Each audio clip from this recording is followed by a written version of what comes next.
그래서 제가 지라페 졸음 어떻게 도대체 알아? 제가 한 일이 없는데 뭔 고생을 했냐 그랬더니 이 병이랑 싸우느라고 고생 많이 했다고 그 이야기를 해준 기억이 납니다. 오늘 우리 마음의 또 육체의 병과 싸우시느라고 고생하신 우리 모든 환우분들께 하나님의 은혜가 충만하게 넘치시게 되기를 간절히 바랍니다. 아멘. 사실 제가 제 개인적인 이야기를 좀 드리면서 사실은 조금 마음에 걸리는 부분이 있는 것이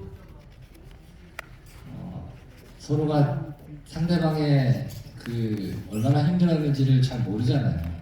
저는 여러분이 얼마나 힘드셨는지를 잘 모르고 여러분도 역시 제가 얼마큼 아팠는지를 잘 모르시기 때문에 저는 그냥 저의 기준으로 이렇게 말씀을 드리려고 합니다. 혹시 저보다 더 많이 고생을 하신 분들도 분명히 계실 텐데 또 제가 드리는 그 말씀들을 통해서 좀 위로를 좀 받으시면 좋겠다는 생각이 듭니다. 제가 어제 여기 도착을 해서 오늘까지 이렇게 지내다 보니까 옛날 생각이 지금 났습니다. 제가 여기 처음 왔을 때 항암 1차를 마치고 왔습니다. 항암을 해보신 분들은 아시겠습니다만 이 항암이라고 하는 것이 절대로 쉬운 일은 아니잖아요. 항암을 저는 총 4번을 했습니다. 근데 저보다 훨씬 많이 하신 분들 분명히 계실 거예요. 몇 번째가 제일 힘들었을까? 물론 사람마다 다 다르겠지만 처음 할 때 전혀 새로운 경험을 하기 때문에 그 충격은 아마 다른 어떤 것과도 비교하기가 어렵지 않나 하는 생각을 하게 됩니다.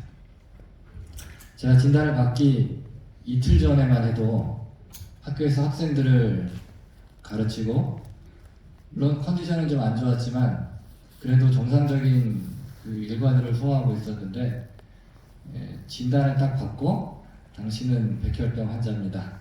이야기를 딱 들으니까 그 순간으로 이렇게 사람이 탁 넘어가더라고요. 탁 넘어가지는 게 느껴지고 그 전에는 그래도 제가 뭐 보통 이제 저희 가족들 어디 가보면 제가 다 운전도 하고 제가 남편이고 아빠니까 그걸 다 했을 거 아니에요. 근데 그 진단을 딱 듣고 나서부터는 제가 아무것도 못 하겠더라고요. 말 그대로 환자가 돼서 그냥 병원에 가면 접수 같은 거 하면은 예전 같으면 제가 다 가서 뭔가 했을 텐데 아무것도 하지 못하고 저 뒤에 그냥 앉아있고 다 저희 집사람이 다 돌아다니고 처음에 병원을 가면 내가 여기 와서 뭘 하는 건지 잘 가늠이 되지 않습니다. 그런데 의료진들은 이제 저를 치료하기 위하여 준비된 절차들을 밟죠. 저는 백혈병이었기 때문에 골수 검사를 해야 했습니다. 물론 이렇게 피 검사로 백혈병이 뭐 거의 확실했지만 확진을 내리기 위해서 골수 검사가 필요했는데요. 사실 골수 검사라고 하는 것을 들어는 봤지 어떻게 하는지 한번 보지도 못했고 경험을 못한 상황이었기 때문에 사실 너무 무서웠어요. 골수 검사를 하려고 이렇게 엉덩이를 이렇게 살짝 내리고 하는데 주사기를 놓고 그 주사 바늘이 들어가서 사실은 그 엉덩이 뼈를 이렇게 뚫고 막 이렇게 들어가야 되거든요. 너무 무서웠어요. 그 처음 검사를 하기 전에 너무 무서웠습니다.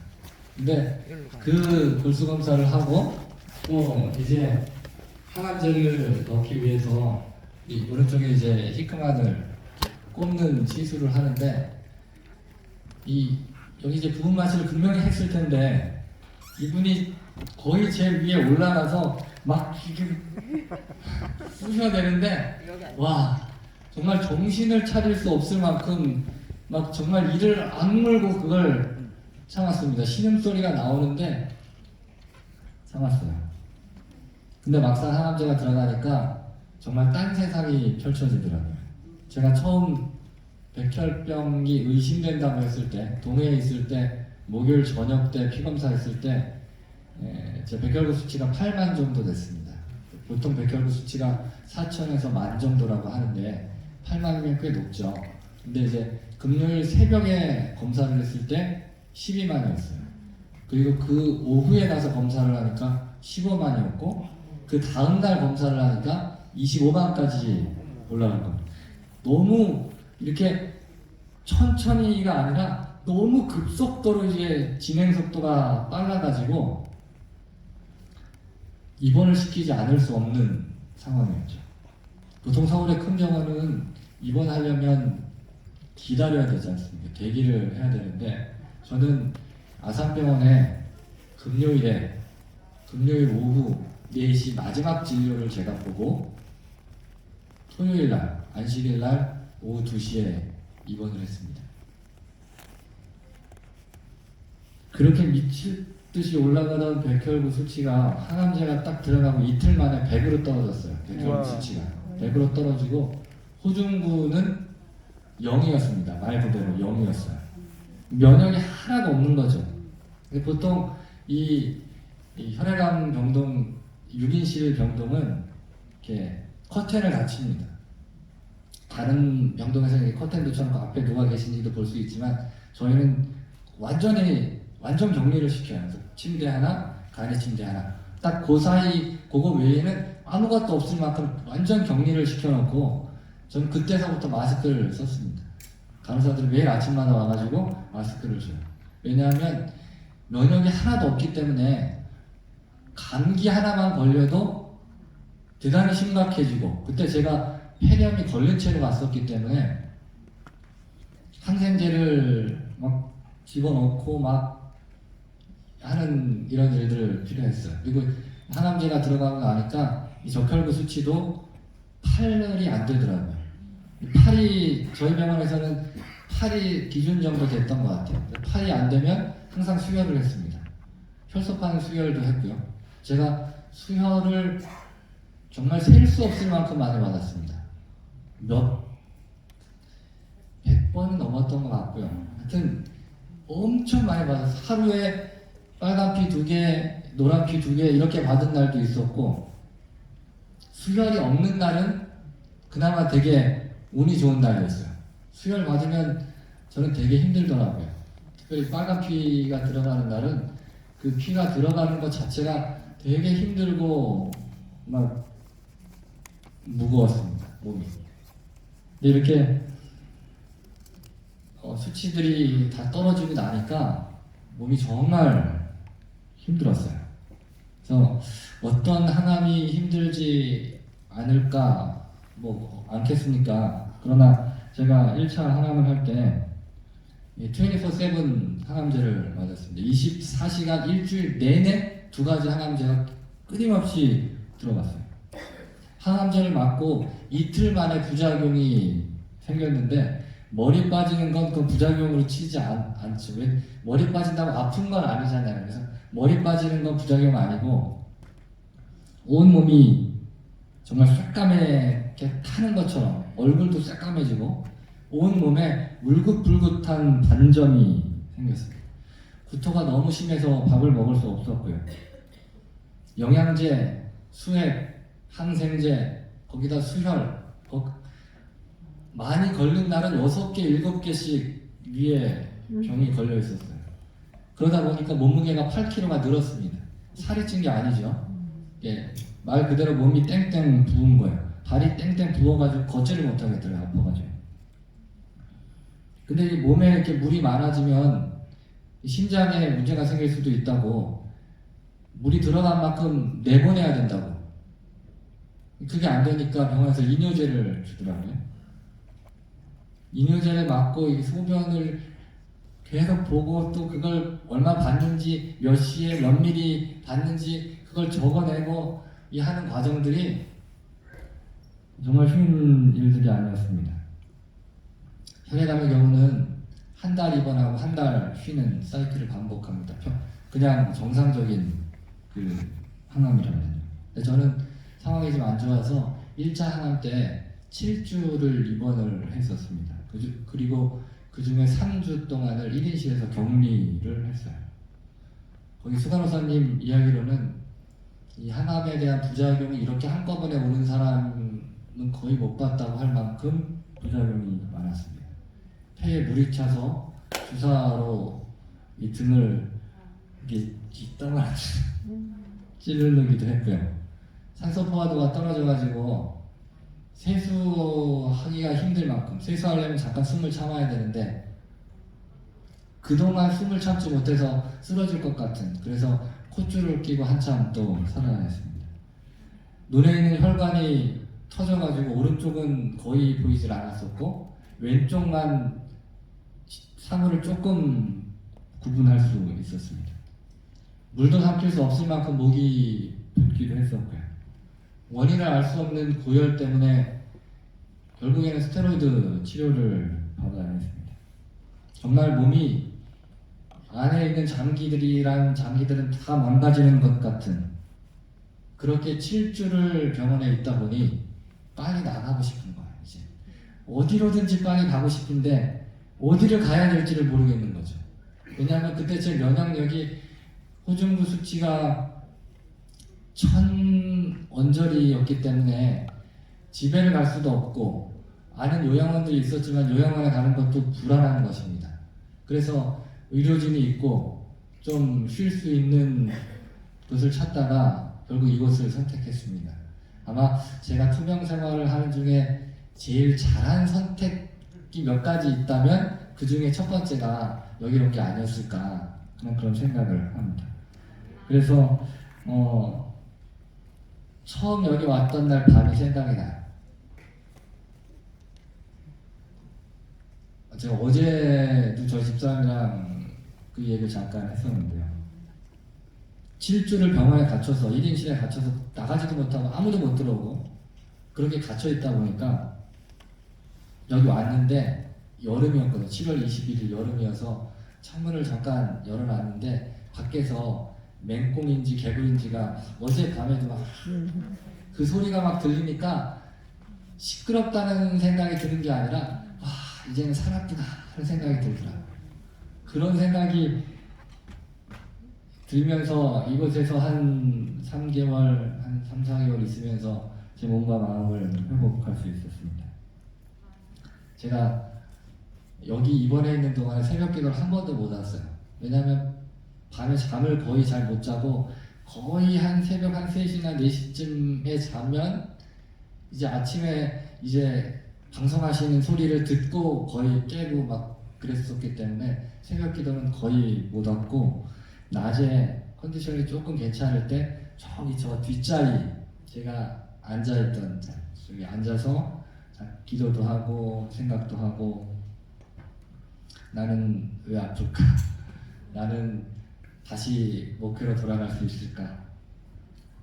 여러 가지 생각들을 했었습니다. 아마 지금 여러분 중에도 여러 가지 생각들을 하시는 분들이 있지 않으실까 생각을 합니다. 앞으로의 치료 과정들, 앞으로 또 일상생활로 복귀도 하셔야 될 텐데 걱정을 하지 않을 수 없겠죠. 그런 삶의 위기들이 닥쳐올 때 우리가 어떻게 반응하는가 참 중요한 문제인 것 같습니다. 이제 어제 제가 드렸던 그 욥에 대한 이야기를 오늘 조금 더 자세하게 좀 드려보려고 합니다. 여러분 욥이라고 하는 사람이 그 고통을 겪으면서 무슨 생각을 했을까요? 만약 여러분이 욥의 입장이었다면 어떠셨겠습니까? 보통 이 세상에서 받아들여지는 일반적인 원리가 있는데 그것은 착한 사람은 복을 받고 나쁜 사람은 벌을 받는다는 원리입니다. 소위 말하는 권선징악이죠. 물론 세상이 정말 이대로 흘러가는 것은 아니지만 적어도 우리가 기대하는 것은 이런 일들을 기대하는 것입니다. 착하게 살면 내가 착하게 살았던 그 좋은 덕이 나에게 혹은 내 자녀들에게 돌아올 것이다.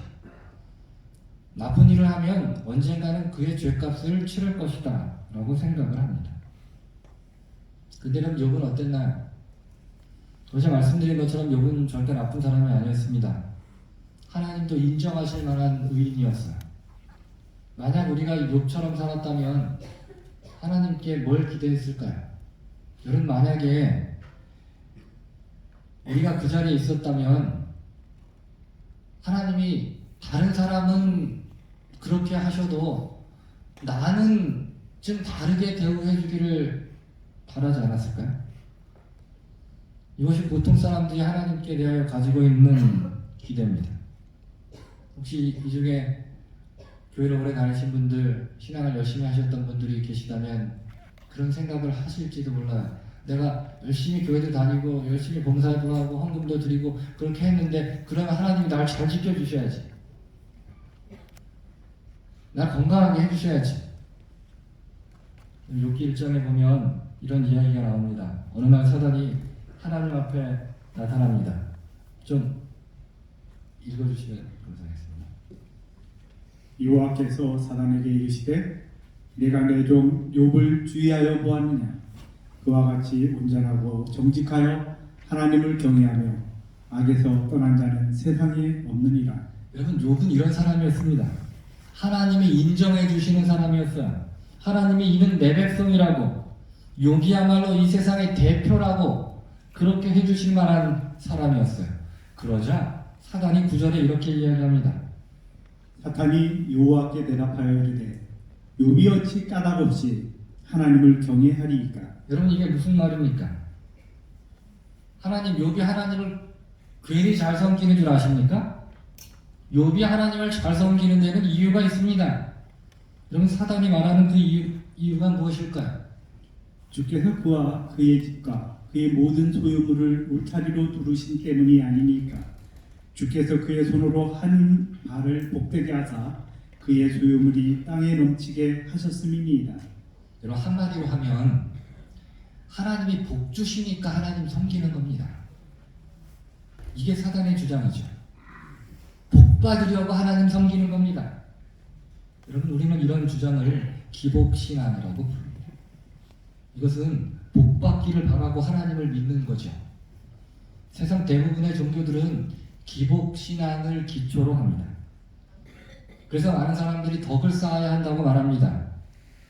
그래야 당신이 건강하고 가족도 건강하고 아무 문제 없이 세상을 산다고 이야기합니다. 어쩌면 우리도 이런 식으로 신앙을 착각하고 있는지 모릅니다. 우리가 헌금도 열심히 드렸고 예배 참석도 열심히 했고 열심히 봉사도 했고 열심히 하나님도 믿었으니 그러니 하나님은 나한테 복을 주셔도 당연합니다 라고 생각하고 사는 것은 아닌지, 혹시 뭔가 우리의 삶에 잘못된 일들을 하면 하나님이 나한테 벌 주시는 것은 아닐지, 만약에 우리가 이런 생각들을 가지고 살아간다면 혹시 우리가 건강을 잃어버리고 재산을 잃어버리고 명예를 잃어버릴 때 어떤 생각을 하게 될까요? 이제 사단이 계속해서 하나님께 이야기합니다. 이제 주의 손을 펴서 그의 모든 소유물을 치소서. 그리하시면 틀림없이 주를 향하여 욕하지 않겠나이까? 하나님, 당신이 욥을 치시면 욥이 가지고 있는 소유물들을 빼앗으시면 그가 반드시 하나님을 욕할 것입니다. 사단이 볼 때 욥이 하나님을 잘 섬겼던 이유는 하나님이 복 주셔서였어요. 하나님이 주셨던 것을 하나님이 다 뺏어가시면 당연히 하나님을 버리고 욕하고 떠날 것입니다 라고 생각한 것입니다. 그래서 하나님이 어떻게 하십니까? 이제 하나님은 욥의 모든 소유물들을 사단의 손에 맡기십니다. 그래서 어제 제가 말씀드렸던 그런 일들이 일어나는 거죠. 하루아침에 재산을 모두를 잃어버립니다. 자녀들까지 잃어버렸어요. 여러분, 보통 사람이라면 하나님을 의심하고 떠날 수 있는 그런 상황입니다. 그렇게 하나님을 신실하게 섬겼는데 그럼에도 불구하고 이런 일이 생겼으니 어찌 하나님을 원망하지 않을 수 있겠습니까? 어찌 실망하지 않을 수 있겠어요? 여러분, 어느 날 갑자기 이런 병에 걸리셨을 때 여러분 무슨 생각을 하셨습니까? 특별히 열심히 하나님을 섬기다가 병에 걸리신 분들이라면 어떤 마음이 드시던가요? 내가 이렇게 열심히 살았는데, 이렇게 신실하게 살았는데 이런 병에 걸렸어? 화가 나고 하나님을 원망하는 그런 마음 들지 않으시던가요? 욥은 그렇게 하지 않았습니다. 욥이 일어나 겉옷을 찢고 머리털을 밀고 땅에 엎드려 예배하며 이르되 내가 모태에서 알몸으로 나왔사오니 또한 알몸이 그리로 돌아갈지라 주시니도 여호와시오 거두시니도 여호와시오니 여호와의 이름이 찬송을 받으실지니이다 하고 이 모든 일에 욥이 범죄하지 아니하고 하나님을 향하여 원망하지 아니하니라. 어떻게 이렇게 할 수 있을까? 주시니도 하나님이시요 가져가시니도 하나님이시니. 사실 이게 맞기는 하죠. 우리가 나올 때 뭘 가지고 나온 건 아니니까. 하지만 우리가 지금 가지고 있는 것들을 우리 거라고 우리는 보통 생각하지 않으시나요? 이건 내가 얻은 것이니 뺏어갈 수 없다고 생각하는 것입니다. 하나님도 뺏어갈 수 없다고 생각하는 것들이 우리에게는 있어요. 그런데 욥은 그렇게 말하자 이렇게 이야기하는 것입니다. 하나님을 믿는 믿음에서 욥이 떠나지 않았어요. 그러자 이런 일이 일어납니다. 욥기 2장에 보시면 여호와께서 사탄에게 이르시되 내가 내 종 욥을 주의하여 보았느냐 그와 같이 온전하고 정직하여 하나님을 경외하며 악에서 떠난 자가 세상에 없느니라. 내가 나를 충동하여 까닭없이 그를 치게 하였어도 그가 여전히 자기의 온전함을 굳게 지켰느니라. 까닭없이 고통을 당하였어도 자신의 온전함을 굳게 지켰던 욥에 대하여 하나님이 칭찬하십니다. 어제 말씀드렸던 것처럼 하나님의 백성이 우리들을 빼앗아가기 위한 사단의 시도들이 분명히 있습니다. 영적인 투쟁들이 분명히 일어나고 있어요. 그 투쟁 속에서 욥은 하나님 편을 선택한 것입니다. 세상에서 얻을 어떤 이유들이 있었기 때문에 어떤 것들을 하나님이 주셨기 때문에 그것 때문에 하나님을 섬기는 것이 아니라 하나님 자신을, 하나님 자체를 소중히 생각하고 사랑해서 섬겼던 사람이에요. 오늘 우리는 욥의 모습을 보면서 우리는 어떤가 한번 생각을 해보는 것입니다. 여러분 지금 여기서 와서 예배 드리시고 우리 하나님을 붙들고 있잖아요. 왜 여러분 하나님을 붙들고 계십니까?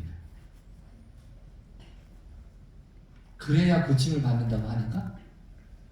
나 빨리 다시 세상으로 돌아와서 옛날처럼 그렇게 살고 싶은데 이게 지금 아파서 내가 이거 못하는데 여기서 하나님 잘 믿고 붙들고 하면 이 병을 빨리 고칠 수 있다고 하니까 하나님 빨리 나 좀 고쳐주십시오. 그리고 나서 나는 다시 나가서 옛날처럼 세상에서 살겠습니다. 그런 마음으로 우리가 하나님을 붙들고 있는지 한번 생각해 보는 것입니다.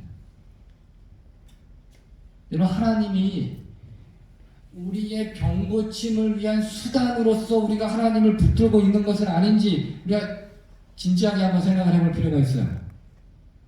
우리는 하나님을 내 병 고쳐주시는 어떤 하나의 수단으로서 병원에서 의사 선생님이 어떤 수술이나 어떤 약을 통해서 나를 고쳐주시는 것처럼 하나님이 나를 어떻게 하면 좀 고쳐주실지 그래서 오직 그 하나만의 이유로 하나님을 붙들고 있는 것은 아닌지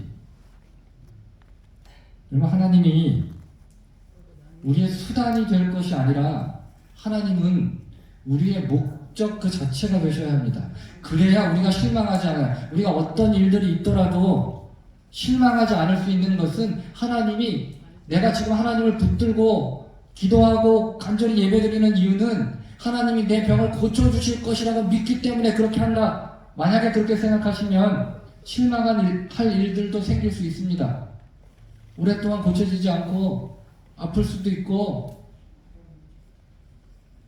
그러나 오늘 우리가 하나님을 붙들고 하나님께 매달리는 이유는 하나님을 어떤 우리의 수단으로서 붙드는 것이 아니라 하나님 그분이 우리의 목적 자체가 되고 있다는 사실을 우리는 기억하셔야 하는 것입니다. 이제 사단이 다시 한번 하나님을 도발합니다. 사탄이 여호와께 대답하여 이르되 가죽으로 가죽을 바꾸오니 사람이 그의 모든 소유물로 자기 생명을 바꾸올지라. 이제 주의 손을 펴서 그의 뼈와 살을 치소서. 그리하시면 틀림없이 주를 향하여 욕하지 않겠나이까? 여러분 지금 이게 우리가 처한 상황 아닌가요? 하나님이 치셨다. 그렇지 않으면 이런 병에 걸릴 이유가 없다고. 사람들은 우리가 잘못한 일이 있으니 하나님이 우리를 치셨다고. 그래서 암에도 걸리고 그래서 아픈 거라고. 근데 여러분, 우리가 여기서 분명하게 하나 알아야 할 것이 있습니다. 여러분, 욥에게 고통을 준 것은 하나님이 아니었어요. 욥기 2장 6절과 7절에 이렇게 말씀하십니다. 여호와께서 사탄에게 이르시되 내가 그를 내 손에 맡기노라. 다만 그의 생명은 해하지 말지니라. 사탄이 이에 여호와 앞에서 물러가서 욥을 쳐서 그의 발바닥에서 정수리까지 종기가 나게 한지라. 누가 욥을 쳤습니까? 사단이 친 거예요. 사단이 욥을 쳐서 그의 발바닥에서 정수리까지 종기가 나게 한지라. 여러분, 사단은 자기가 고통을 주면서 그 책임을 누구에게 돌리는가 하면 하나님께 돌려요. 하나님이 널 괴롭히신 거라고. 네가 뭐 잘못했으니까 너 벌 받는 거라고. 너가 지금 아픈 이유는 뭔가 네가 옛날에 잘못한 일이 있었기 때문에 하나님께서 그걸 벌 주시는 거라고. 그래서 우리가 오해하지 말아야 하는 것은 우리에게 병을 주는 것은 하나님이 아니라는 사실입니다. 하나님이 우리를 치셨기 때문에 우리가 고통을 당하는 게 아니에요. 사단이 우리에게 병을 주고 사단이 우리에게 고통을 주는 것입니다.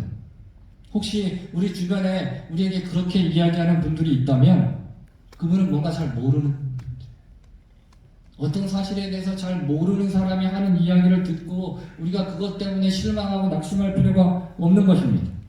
절대로 그렇게 할 필요가 없어요. 여러분, 욥을 고통스럽게 만들었던 것은, 욥을 친 것은 사단이었어요. 우리를 고통스럽게 하고 우리를 아프게 하고 하나님께서 우리를 그렇게 하는 게 아니라는 사실을 우리는 기억해야 하는 것입니다. 사단이 우리를 괴롭히는 거예요. 그런데 여러분, 그걸 모르는 사람이 뭐라고 이야기하는가 하면 이렇게 이야기합니다. 욥이 제 가운데 앉아서 질그릇 조각을 가져다가 몸을 긁고 있더니 그의 아내가 그에게 이르되 당신이 그래도 자기의 온전함을 굳게 지키느냐? 하나님을 욕하고 죽으라. 여러분, 이거 누가 얘기한 거예요? 욥의 아내가. 욥을 가장 잘 이해해 줘야 되는 아내가, 어떤 일이 있어도 욥을 지지해 주어야 하는 아내가 하나님을 욕하고 죽으라고 말하는 거지. 나랑 상관없는 사람이 이런 이야기를 하면 화가 나지만, 좀 억울하지만 잊어버리고 지나가려고 노력하겠지만 아내가 이런 이야기를 하는 것입니다. 욥이 이 이야기를 듣고 마음이 얼마나 아팠을까요? 여러분, 혹시 여러분 가족들이 여러분이 아팠을 때 여러분이 어떻게 이야기를 하셨나요? 저는 감사하게도 저희 가족들 중에 저한테 이렇게 하나님을 욕하고 죽으라고 이야기하는 사람은 아무도 없었습니다. 그런데 제가 주변에서 이야기를 들어보면 이 정도는 아니더라도 내 몸도 아파 죽겠는데 여전히 집에 가면 내가 해야 될 일들이 있고 나를 따뜻하게 지지해주는 사람 별로 없고. 여러분, 혹시 우리 주변에 이렇게 똑같이 이야기하지는 않더라도 그래도 상처받은 우리의 마음에, 우리의 영혼에 좀 아프게 만드는 그런 말을 하는 누군가 있더라도 그렇게 이야기하는 사람들의 말을 듣지 마시게 되길 바랍니다. 사단은 우리가 그런 말을 듣기를 원합니다. 그리고 그런 말을 듣고 실망하기를 원해요. 그리고 실망해서 하나님을 떠나기를 사단은 원하는 것입니다. 그러나 우리는 포기하지 말아야 합니다. 왜냐하면 그 모든 상황을 주관하시는 하나님이 계시기 때문에 그렇습니다. 6기 1장 좀 읽어주시기 바랍니다. 여호와께서 사탄에게 이르시되 내가 그의 소유물을 다 내 손에 맡기노라. 다만 그의 몸에는 내 손을 대지 말지니라. 사탄이 곧 여호와 앞에서 물러가니라. 여러분, 이 두 성경절을 보시면 하나님이 사단에게 욥의 모든 처분을 맡기시는 것처럼 보입니다. 그러나 하나님께서 뭐라고 말씀하시는가 하면 다만 그의 몸에는 내 손을 대지 말지니라. 다만 그의 생명은 해하지 말지니라. 여러분, 사단이 우리를 괴롭히죠. 사단이 우리를 고통스럽게 만듭니다. 그런데 무한정 그렇게 할 수 있는 게 아니라는 사실을 좀 기억해야 하는 것입니다. 하나님께서 허락하신 만큼만 우리를 그렇게 할 수 있어요. 여러분, 사단의 목적은 분명합니다. 우리를 멸망시키는 것이에요. 수단과 방법을 가리지 않고 우리를 하나님에게서 떠나도록 하기 위하여 사단은 여러 가지 방법들을 동원할 것입니다. 그러나 하나님은 무한정 우리가 견딜 수도 없는, 우리가 끝까지 버티고 서 있을 수 없을 만큼의 큰 것들을 우리에게 주지 않으셔요. 그럼 지금 우리가 겪고 있는 이 고통은 우리의 믿음이 진짜인지 가짜인지, 복받으려고 하나님을 섬기는 것인지 아니면 하나님을 섬기는 것 자체가 우리의 목적인지 드러날 것입니다. 우리가 하나님의 자녀로서 하나님을 대표할 자격이 있는지 이것을 드러낼 것은 우리가 지금 겪고 있는 고통에 어떻게 반응하는가. 사단은 우리에게 병을 주고 고통을 줍니다. 그리고 욥의 아내 같은 사람들을 데려다가 하나님을 욕하고 죽으라, 그렇게 이야기합니다. 하나님은 착한 사람, 교회 잘 다니고 헌금 잘 드렸던 사람, 그런 사람들만 사랑하지, 그렇지 않은 사람들에게는 병을 주고 고통을 주는 그런 나쁜 하나님인데, 네가 지금 병에 걸리고 고통을 겪는 것은 하나님이 널 버리신 증거라고, 그러니 그냥 포기하고 죽으라고. 우리는 그렇게 누군가의 입을 통하여 말하는 사단의 음성들을 듣는 것입니다. 여러분, 이것은 사단이 하는 이야기예요. 사단에게 사용된 사람들이 하는 이야기입니다. 혹시 주변에 우리에게 그런 말이나 그런 행동들, 그런 태도를 보이는 사람들이 있으면 그분들을 불쌍하게 좀 보셔야 합니다. 잘 모르는, 사단에 의해서 사용되고 있고, 하나님 그런 분 아니신데, 하나님은 절대로 사람을 그렇게 대하는 분이 아니신데 그렇다고 하나님을 오해하게 하니, 여러분, 우리로 하여금 하나님에 대하여 실망하게 만들고 우리가 자발적으로 하나님을 떠나기를 원하는, 떠나도록 하려는 시도들을 사단은 끊임없이 할 것입니다. 그런데 여러분, 하나님은 우리가 먼저 하나님을 포기하지 않는 한, 우리가 먼저 하나님을 떠나지 않는 한 먼저 우리를 버리시는 분이 아니에요. 여러분, 하나님에 대하여 오해하지 마시기 바랍니다. 우리에게 병을 주고 우리가 고통을 겪는 것, 이것이 힘든 일이고 이것이 하나님의 뜻이 아닌 것이 분명하지만, 그것을 우리에게 가져다준 그 존재는 하나님이 아니라 사단이라고 하는 사실을 우리는 기억해야 하는 것입니다. 지금 우리가 해야 하는 유일한 일이 있다면 그것은 하나님을 붙드는 것입니다. 하나님을 놓치지 않고 하나님을 굳게 붙드는 것입니다. 욥기 19장에 이런 말씀이 있습니다. 내가 알기에는 나의 구속주가 살아계시니 마침내 그가 땅 위에 서실 것이라. 그가 처한 상황이 어떠하든지 내가 알기에는, 여러분, 욥이 내가 알기에는 나의 구속자가 살아계시니 라고 말씀했던 것처럼, 오늘 우리가 겪는 고통이 너무 크고 힘들고 아프고, 그래서 하나님이 계신지 안 계신지, 내가 지금 정말 벌 받고 있는 것을 아는지, 혹시 우리의 마음속에 의심이 들고 하나님을 불평하고 원망하는 마음이 들더라도, 내가 알기에는, 내가 믿기에는 나의 구속자가 살아계시니 그분께서 마침내 땅 위에 서실 것이라고 하는 분명한 확신을 가지고 살게 되시기를 간절히 바랍니다. 결국에는 하나님께서 승리하실 거예요. 이 세상이, 이렇게 고통스러운 이 세상이 영원히 지속되지는 않을 것입니다. 우리가 이 세상에서는 고통을 당할 수 있어요. 아플 수도 있습니다. 실망할 수도 있고 죽을 수도 있어요. 그러나 이것이 우리가 기대하는 영원한 소망이 아니라고 하는 사실을 우리는 기억하는 것입니다. 마침내 그분이 이 땅에 서실 것을, 마침내 하나님께서 이 땅에 오셔서 이 땅에서 겪어야 하는 모든 슬픔과 고통의 문제들을 해결하실 것을, 그 소망들을 가지고 우리는 이 땅을 살아가는 거 아니겠습니까? 비록 그것이 지금 우리의 손에 잡히지 않는 것처럼 보이더라도, 그것이 지금 내 것이 아닌 것처럼 보이더라도, 내가 알기에는, 내가 믿기에는 나의 구속주가 살아계시니, 여러분 이 믿음을 포기하지 말게 되시길 간절히 바랍니다.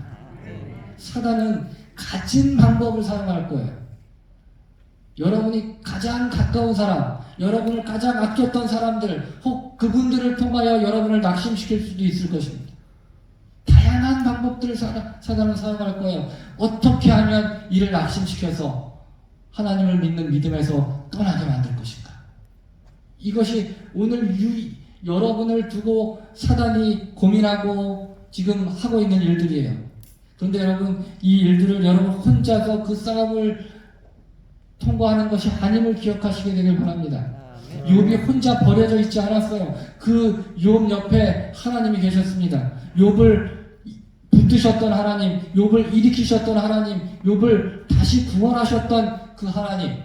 여러분, 그 하나님이 오늘 우리의 하나님임을 기억하시기를 간절히 바랍니다.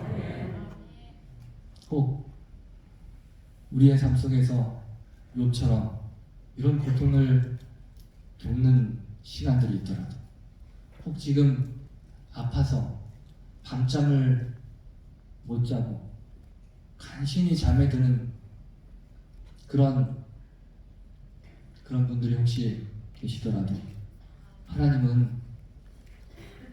여러분이 고통받는 것을, 우리가 고통받는 것을 원하는 분이 아니라 오늘 우리를 사랑하고 오늘 우리를 구원하기를 원하시는 사랑의 하나님임을 기억하시고, 그 하나님께 오늘 우리의 삶을 온전히 맡기시는 모두가 되시기를 간절히 바랍니다. 기도하겠습니다. 하늘에 계신 아버지 하나님, 때로는 우리의 마음이 아프고, 하나님 때로는 우리의 몸도 아픕니다. 때로는 실망할 때도 있고, 때로는 하나님을 원망하고 불평하고 싶을 때도 하나님 있습니다. 그러나 내가 알기에는 나의 구속주가 살아계시니, 그 하나님께서 나를 버리지 않으셨으니, 그 하나님에 대한 믿음을 간직할 수 있도록 하나님 인도하여 주시옵소서. 사단이 사람들을 통하여 우리를 실망시키고 낙담시킬지라도 그런 말에 귀 기울이지 않게 도와주시고, 오직 하나님을 붙들고 그 하나님에 대한 믿음을 가지고 이 세상을 살아가는, 승리하는 하나님의 백성 되게 도와주시기를 우리를 사랑하시는 예수님 이름으로 기도드립니다. 아멘.